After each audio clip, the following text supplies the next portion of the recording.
दोस्तों, अगर आपको भी बेंगलुरु और हैदराबाद के बीच खेला गया महामुकाबला पसंद आया हो तो हमारी इस वीडियो को दिल से एक लाइक जरूर कीजिएगा। आज की इस वीडियो का लाइक टारगेट सिर्फ और सिर्फ 500 लाइक्स है, तो लाइक करना तो बिल्कुल भी मत भूलिएगा। तो बिना किसी देरी के फटाफट वीडियो को स्टार्ट करते हैं। दोस्तों, लखनऊ के इकाना स्टेडियम में आईपीएल 2025 का एक ऐसा धमाकेदार मुकाबला देखने को मिला जिसमें अंतिम ओवर तक यह कहना मुश्किल था कि आखिर कौन सी टीम इस मैच को जीत सकती है। जी हां दोस्तों, इस महामुकाबले में आईपीएल इतिहास की दो खतरनाक टीमें रॉयल चैलेंजर बेंगलुरु और सनराइजर्स हैदराबाद आमने सामने थी। आपकी जानकारी के लिए यह भी बता दें कि बेंगलुरु के कप्तान रजत पाटीदार किसी वजह से आज मैच से बाहर थे, इसीलिए बेंगलुरु की कप्तानी विकेटकीपर बल्लेबाज जितेश शर्मा कर रहे थे। इस मैच में सिक्का उछाला गया तो टॉस जीतकर जितेश शर्मा ने गेंदबाजी करने का फैसला किया। वहीं हैदराबाद की टीम को उन्होंने बल्लेबाजी करने के लिए आमंत्रित किया। हैदराबाद के लिए एक अच्छी खबर यह थी कि उनके तूफानी बल्लेबाज ट्रेविस हेड टीम के साथ जुड़ चुके थे। हैदराबाद की तरफ से बल्लेबाजी की शुरुआत करने के लिए अभिषेक शर्मा के साथ ट्रेविस हेड की खतरनाक जोड़ी मैदान पर उतरी। वहीं बेंगलुरु की तरफ से पहले ओवर में गेंदबाजी करने के लिए आए तेज गेंदबाज यश दयाल का स्वागत ट्रेविस हेड ने दूसरी गेंद पर चौका लगाकर किया और चौके के साथ अपनी टीम का खाता खोला। लेकिन इसके बाद की 4 गेंदों पर दोनों बल्लेबाज मिलकर 3 रन ही जोड़ सके। इस तरीके से पहले ओवर में सनराइजर्स हैदराबाद का स्कोर 8 रन ही बन पाया। बेंगलुरु के कप्तान जितेश शर्मा ने दूसरे ओवर में गेंदबाजी करने के लिए भुवनेश्वर कुमार को भेज दिया, लेकिन अभिषेक शर्मा और ट्रेविस हेड ने मिलकर उनकी जमकर कुटाई कर दी। दूसरे ओवर की पहली गेंद पर हेड ने अपने अंदाज में ऑफ साइड की दिशा में खतरनाक चौका लगाकर उनका स्वागत किया। फिर दूसरी गेंद पर उन्होंने दौड़कर 2 रन पूरे कर लिए और स्ट्राइक अपने पास ही रखा। तीसरी गेंद पर उनको सिंगल ही मिल पाया और अब स्ट्राइक पर आ चुके थे अभिषेक शर्मा। स्ट्राइक पर आते ही अभिषेक शर्मा ने जबरदस्त चौका लगाकर चौके के साथ अपना खाता खोला। फिर अगली गेंद पर गगनचुंबी छक्का लगाकर हैदराबाद के स्कोर को रॉकेट की रफ्तार से आगे बढ़ाया। अंतिम गेंद पर उन्होंने दौड़कर 1 रन बटोर लिए। भुवनेश्वर कुमार का यह ओवर बेंगलुरु की टीम के लिए काफी महंगा साबित हुआ। उन्होंने दूसरे ओवर में 18 रन लुटा दिए। 2 ओवर की समाप्ति के बाद सनराइजर्स हैदराबाद का स्कोर बिना किसी विकेट के नुकसान पर 26 रनों तक पहुंच गया था। दोनों बल्लेबाज मैदान पर सेट हो चुके थे और तेजी से रन बटोरते हुए अपनी टीम के स्कोर को आगे बढ़ा रहे थे। वहीं बेंगलुरु की टीम को विकेट की तलाश थी। बेंगलुरु की तरफ से तीसरा ओवर लेकर आए यश दयाल की दोनों बल्लेबाजों ने बखिया उधेड़कर रख दी। ओवर की पहली गेंद पर अभिषेक ने दौड़कर 2 रन पूरे कर लिए। फिर अगली गेंद को लॉन्ग ऑफ की दिशा में धकेल दिया है। गेंद तेजी से बाउंड्री की तरफ बढ़ रही थी, जहां पर विराट कोहली खड़े थे। विराट ने गेंद को रोकने की पूरी कोशिश किया, लेकिन गेंद बाउंड्री को पार करते हुए 4 रनों के लिए चली गई। अगली 2 गेंद पर यश दयाल ने अभिषेक को चकमा दे दिया। तभी चौथी गेंद पर लेग साइड की दिशा में सनसनाता हुआ छक्का लगाकर अभिषेक ने यश दयाल को घुटने टेकने के लिए मजबूर कर दिया। दोनों बल्लेबाजों ने मिलकर तीसरे ओवर में 13 रन जोड़ लिए और हैदराबाद के स्कोर को 39 रनों तक पहुंचा दिया। हैदराबाद की शुरुआत बेहद ही शानदार हो चुकी थी। दोनों बल्लेबाज मिलकर चौकों और छक्कों की बारिश कर रहे थे। दूसरी तरफ बेंगलुरु की टीम लगातार विकेट की तलाश में थी। चौथे ओवर में बेंगलुरु की गेंदबाजी में बदलाव देखने को मिला और इस बार जितेश शर्मा ने विकेट की तलाश में गेंदबाजी करने के लिए लुंगी एंगिडी के हाथों में गेंद को थमा दिया, लेकिन ट्रेविस हेड ने पहले ही गेंद पर चौका लगाकर अपने इरादे साफ कर दे। फिर दूसरी गेंद पर सिंगल लेकर स्ट्राइक अभिषेक शर्मा को दे दिया। स्ट्राइक पर आते ही अभिषेक ने 99 मीटर का लंबा छक्का लगाकर हैदराबाद के स्कोर को तेजी से आगे बढ़ाया। फिर 5वीं गेंद को चौके में तब्दील कर एंगिडी को खून के आंसू रोने के लिए मजबूर कर दिया। इसके बावजूद एंगिडी ने हिम्मत नहीं हारा और जबरदस्त वापसी करते हुए जाते जाते चौथे ओवर की अंतिम गेंद पर अभिषेक शर्मा को फिलिप साल्ट के हाथों कैच पकड़वाकर उनको पवेलियन का रास्ता दिखा दिया। इस तरीके से अभिषेक की तूफानी पारी का अंत हुआ और बेंगलुरु को पहली सफलता मिल गई। अभिषेक 17 गेंदों पर 3 चौकों और इतने ही गगनचुंबी छक्कों की सहायता से 34 रन बनाकर वापस लौट गए। 4 ओवर की समाप्ति के बाद हैदराबाद का स्कोर एक विकेट के नुकसान पर 54 रनों तक पहुंच गया था। अभिषेक का विकेट गिरने के बाद ट्रेविस हेड का साथ देने के लिए मैदान पर उतरे ईशान किशन। वहीं 5वें ओवर में बेंगलुरु की तरफ से गेंदबाजी करने के लिए आए भुवनेश्वर कुमार ने दूसरी ही गेंद पर ट्रेविस हेड को रोमारियो शेफर्ड के हाथों कैच पकड़वाकर अपनी टीम को दूसरी सफलता दिला दिया। हेड को 17 रन बनाकर वापस लौटना पड़ा। इस तरीके से हैदराबाद की टीम को बैक टू बैक 2 झटका लग चुका था। अब ईशान किशन का साथ देने के लिए मैदान पर बल्लेबाजी करने उतरे हेनरिक क्लासेन। शानदार गेंदबाजी करते हुए भुवनेश्वर कुमार ने 5वें ओवर में दोनों बल्लेबाजों को बांध कर रखा और इस ओवर में सिर्फ 3 रन खर्च करके एक विकेट अपने नाम कर लिया। इस तरीके से हैदराबाद के तेजी से बढ़ते हुए स्कोर पर उन्होंने ब्रेक लगा दिया। 5 ओवर की समाप्ति के बाद हैदराबाद का स्कोर 2 विकेट के नुकसान पर 57 रनों तक पहुंच गया था। पावर प्ले के अंतिम ओवर में भी जितेश शर्मा ने लुंगी एंगिडी पर भरोसा जताया और गेंद को उनके हाथों में दे दिया। ओवर की शुरुआती 3 गेंद पर उन्होंने 3 रन ही खर्च किए, लेकिन चौथी गेंद पर ईशान किशन ने अपने इस पारी का पहला बाउंड्री लगा दिया और 4 रन बटोर लिए। फिर 5वीं गेंद पर सिंगल लेकर स्ट्राइक क्लासेन को दे दिया।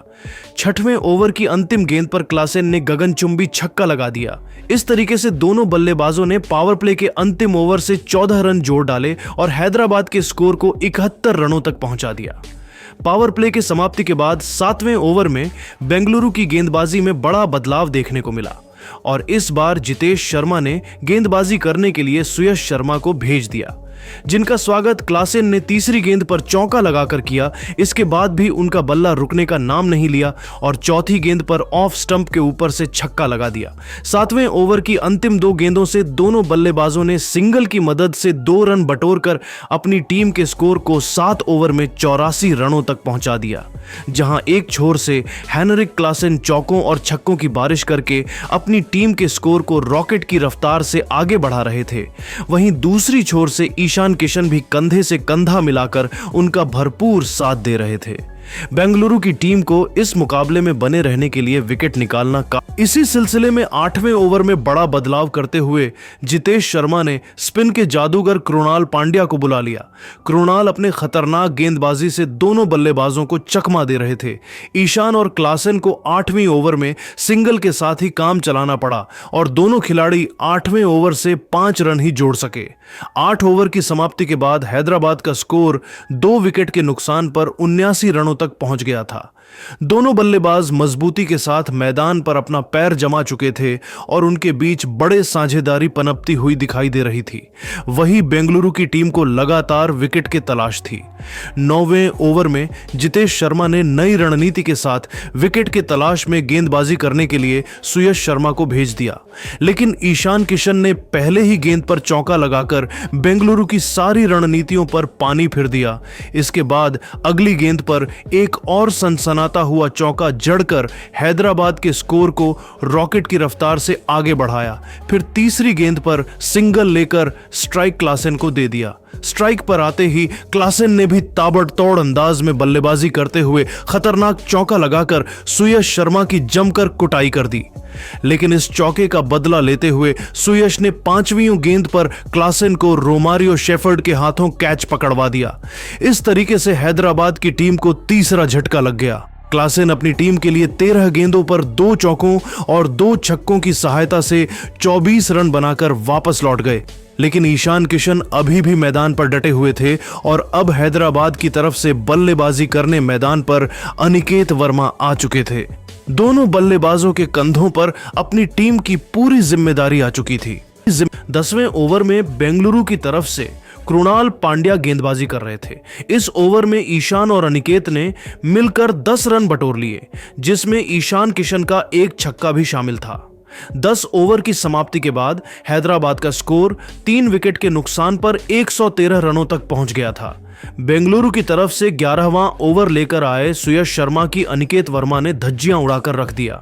ओवर की दूसरी गेंद पर अनिकेत ने छक्का लगा दिया। अगली 2 गेंदों पर दोनों खिलाड़ियों को सिंगल ही मिल सका। अब स्ट्राइक पर थे अनिकेत, जिन्होंने 5वीं गेंद पर खतरनाक छक्का लगाकर अपनी टीम के स्कोर को रॉकेट की रफ्तार से आगे बढ़ाया।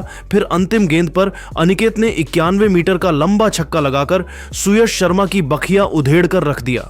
सुयश शर्मा ने 11वें ओवर में 19 रन लुटा दिए। 11 ओवर की समाप्ति के बाद हैदराबाद का स्कोर 132 रनों तक पहुंच गया था। 12वें ओवर में बेंगलुरु की तरफ से कृणाल पांड्या गेंदबाजी कर रहे थे।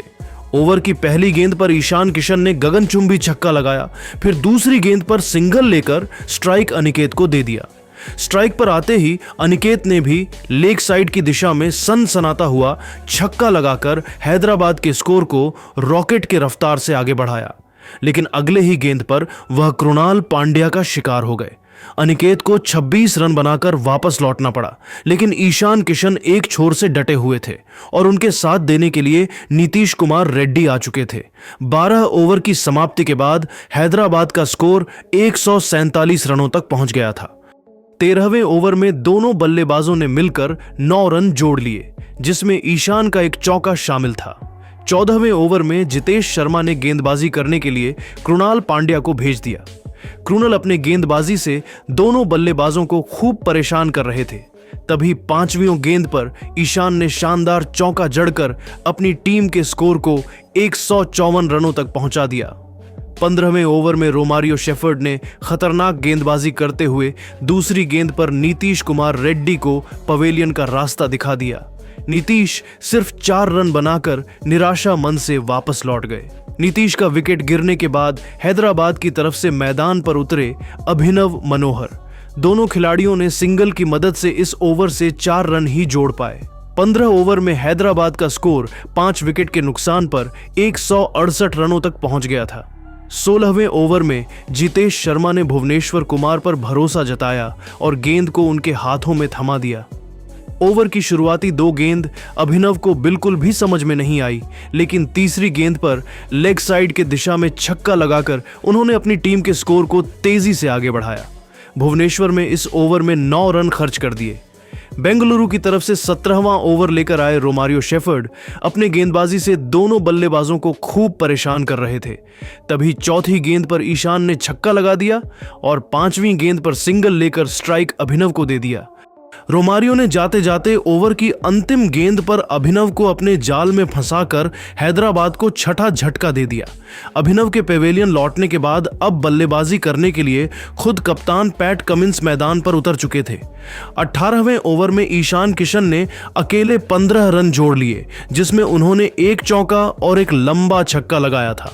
18 ओवर के बाद हैदराबाद का स्कोर 6 विकेट के नुकसान पर 200 रनों के पार पहुंच गया था। 19वें ओवर में बेंगलुरु के कप्तान जितेश शर्मा ने विकेट की तलाश में गेंद को लुंगी एंगिडी को दे दिया।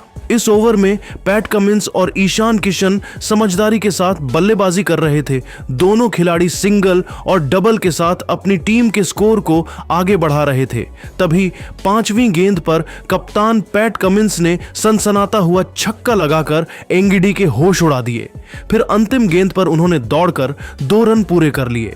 इस तरीके से दोनों खिलाड़ियों ने 19वें ओवर से 13 रन बटोरकर हैदराबाद के स्कोर को 216 रनों तक पहुंचा दिया। इसी के साथ ईशान किशन धीरे धीरे अपने शतक की तरफ बढ़ रहे थे। बेंगलुरु की तरफ से अंतिम ओवर में गेंदबाजी करने के लिए आए यश दयाल की शुरुआती 2 गेंदों पर ईशान किशन और पैट कमिंस को सिंगल ही मिल पाया।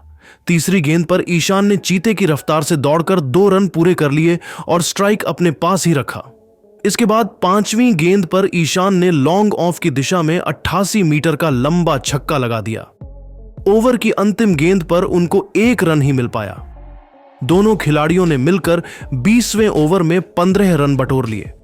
इस तरीके से हैदराबाद की टीम ने बेंगलुरु को 232 रनों का पहाड़ जैसा लक्ष्य दे दिया। हैदराबाद की तरफ से ईशान किशन ने 7 चौकों और 5 छक्कों की सहायता से 94 रन बनाए थे। इस लक्ष्य को हासिल करना बेंगलुरु के लिए आसान काम नहीं था। ओपनिंग करने के लिए टीम के 2 विस्फोटक बल्लेबाज विराट कोहली के साथ फिलिप सॉल्ट की जोड़ी मैदान पर उतरी। वही सनराइजर्स हैदराबाद की तरफ से पहले ओवर लेकर आए कप्तान पैट कमिंस की दूसरी गेंद पर विराट कोहली ने चौका लगा दिया और चौके के साथ अपना खाता खोला। इन तीसरी गेंद पर विराट को 1 भी रन नहीं मिल सका। फिर चौथी गेंद पर उन्होंने 1 रन चुरा लिए और स्ट्राइक पर आ चुके थे। फिलिप सॉल्ट पहले ओवर की 5वीं गेंद को विकेटकीपर ईशान किशन पकड़ नहीं पाए और गेंद पिच की तरफ बाउंड्री को पर कर गई।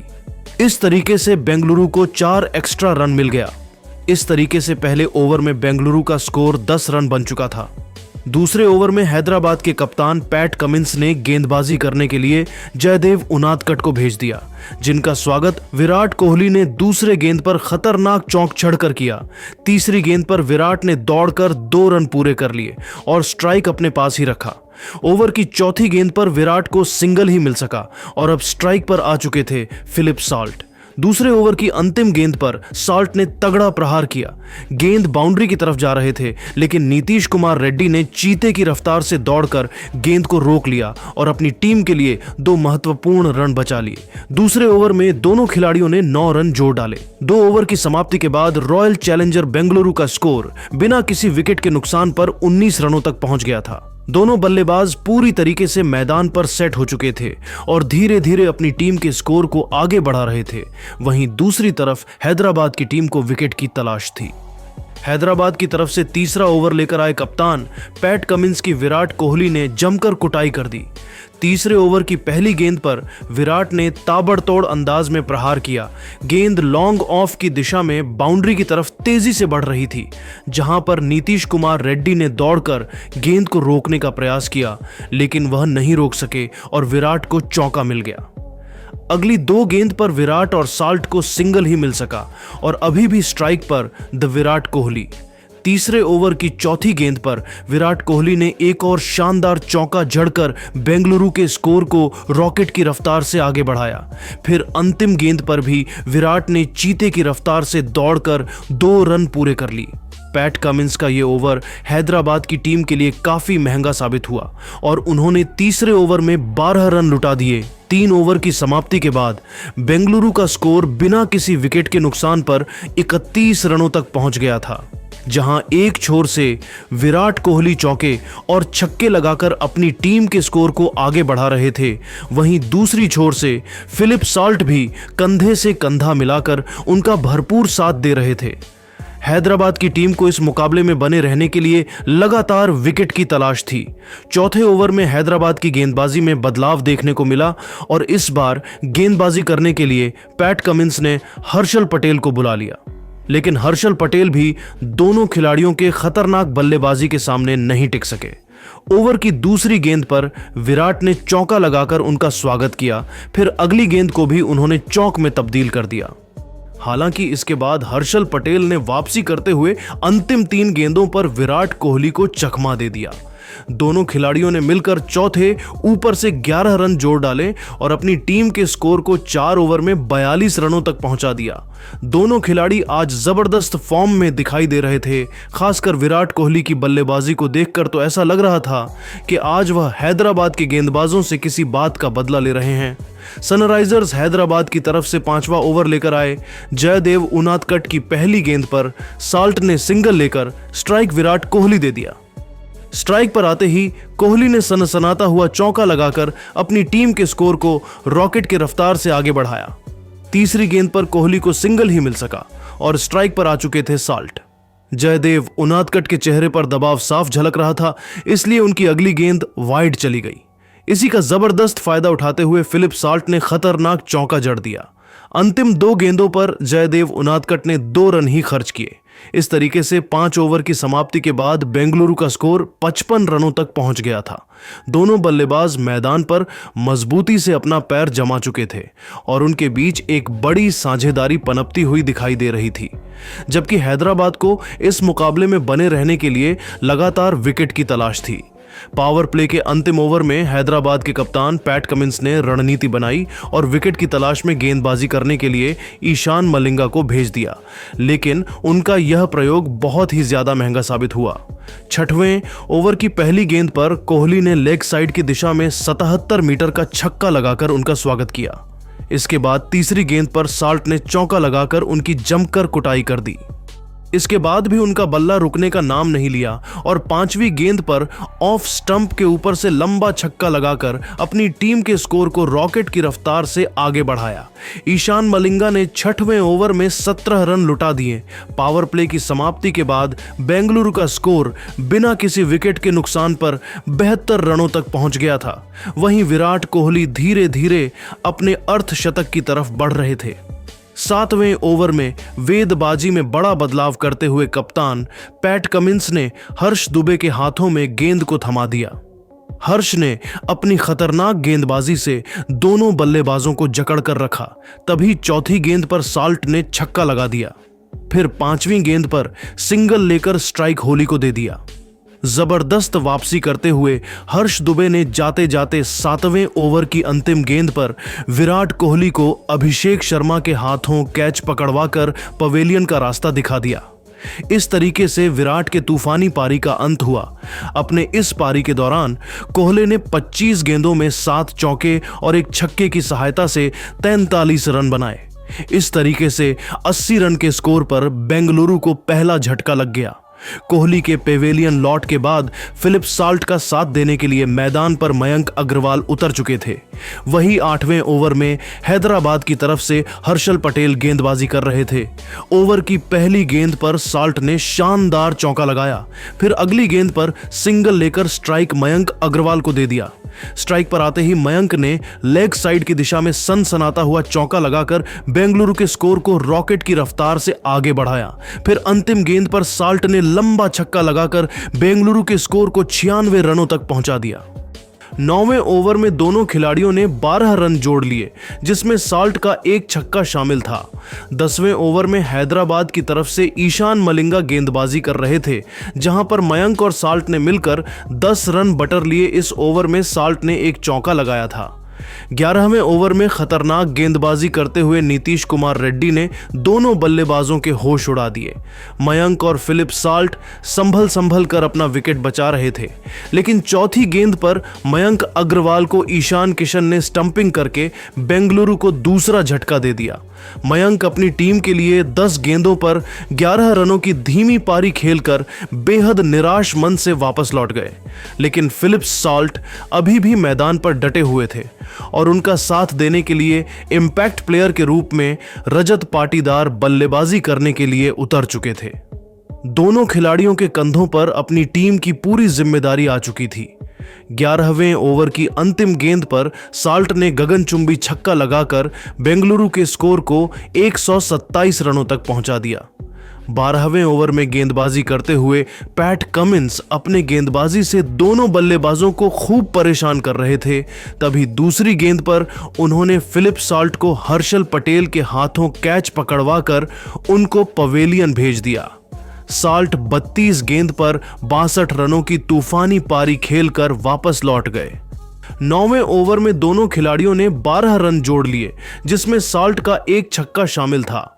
10वें ओवर में हैदराबाद की तरफ से ईशान मलिंगा गेंदबाजी कर रहे थे, जहां पर मयंक और साल्ट ने मिलकर 10 रन बटर लिए। इस ओवर में साल्ट ने 1 चौका लगाया था। 11वें ओवर में खतरनाक गेंदबाजी करते हुए नीतीश कुमार रेड्डी ने दोनों बल्लेबाजों के होश उड़ा दिए। मयंक और फिलिप साल्ट संभल कर अपना विकेट बचा रहे थे, लेकिन चौथी गेंद पर मयंक अग्रवाल को ईशान किशन ने स्टंपिंग करके बेंगलुरु को दूसरा झटका दे दिया। मयंक अपनी टीम के लिए 10 गेंदों पर 11 रनों की धीमी पारी खेलकर बेहद निराश मन से वापस लौट गए, लेकिन फिलिप साल्ट अभी भी मैदान पर डटे हुए थे और उनका साथ देने के लिए इंपैक्ट प्लेयर के रूप में रजत पाटीदार बल्लेबाजी करने के लिए उतर चुके थे। दोनों खिलाड़ियों के कंधों पर अपनी टीम की पूरी जिम्मेदारी आ चुकी थी। 11वें ओवर की अंतिम गेंद पर साल्ट ने गगनचुंबी छक्का लगाकर बेंगलुरु के स्कोर को 127 रनों तक पहुंचा दिया। 12वें ओवर में गेंदबाजी करते हुए पैट कमिंस अपने गेंदबाजी से दोनों बल्लेबाजों को खूब परेशान कर रहे थे। तभी दूसरी गेंद पर उन्होंने फिलिप साल्ट को हर्षल पटेल के हाथों कैच पकड़वाकर उनको पवेलियन भेज दिया। साल्ट 32 गेंद पर 62 रनों की तूफानी पारी खेलकर वापस लौट गए। 16वें ओवर में कप्तान पैट कमिंस ने नई रणनीति बनाई और विकेट की तलाश में गेंदबाजी करने के लिए ईशान मलिंगा को भेज दिया। मलिंगा अपने गेटबाजी से दोनों बल्लेबाजों को चकमा दे रहे थे। तभी चौथी गेंद पर रजत पाटीदार मिसअंडरस्टैंडिंग के चक्कर में रन आउट हो गए। रजत पाटीदार को 18 रन बनाकर वापस लौटना पड़ा। इसके बाद बल्लेबाजी करने के लिए उतरे रोमारियो शेफर्ड, लेकिन वह भी ज्यादा देर तक मैदान पर नहीं टिक पाए और इसी ओवर की अंतिम गेंद पर गेंद को सीधा ईशान मलिंगा के हाथों में मार बैठे। इस तरीके से बेंगलुरु की टीम को बैक टू बैक 2 झटका लग गया। अब हैदराबाद की टीम मैच में वापसी करते हुए दिखाई दे रही थी। 16 ओवर में बेंगलुरु का स्कोर 5 विकेट के नुकसान पर 174 रन बन पाया। अब बेंगलुरु के पारी को जितेश शर्मा और कृणाल पांड्या मिलकर संभाल रहे थे। 17वें ओवर में जयदेव उनादकट ने खतरनाक गेंदबाजी करते हुए जितेश शर्मा को अभिनव मनोहर के हाथों कैच पकड़वाकर बेंगलुरु की कमर तोड़कर रख दी। इस तरीके से यह मैच बेंगलुरु के हाथों से फिसलता हुआ दिखाई दे रहा था। जितेश शर्मा के पेविलियन लौटने के बाद कृणाल पांड्या का साथ देने के लिए मैदान पर टिम डेविड उतर चुके थे। दोनों खिलाड़ियों के चेहरे पर दबाव साफ झलक रहा था और एक रन बनाना उनके लिए काफी मुश्किल हो रहा था। 17वें ओवर की अंतिम गेंद पर कृणाल ने चौका लगाकर बेंगलुरु के स्कोर को 179 रनों तक पहुंचा दिया। 18वें ओवर की पहली गेंद पर टिम डेविड ने तगड़ा प्रहार किया और गेंद बाउंड्री के बिल्कुल पास पहुंच गई थी, लेकिन हेनरिक क्लासेन ने चीते की रफ्तार से दौड़कर गेंद को रोक दिया। टिम डेविड स्ट्राइक अपने पास रखने के चक्कर में एक भी रन नहीं भागे।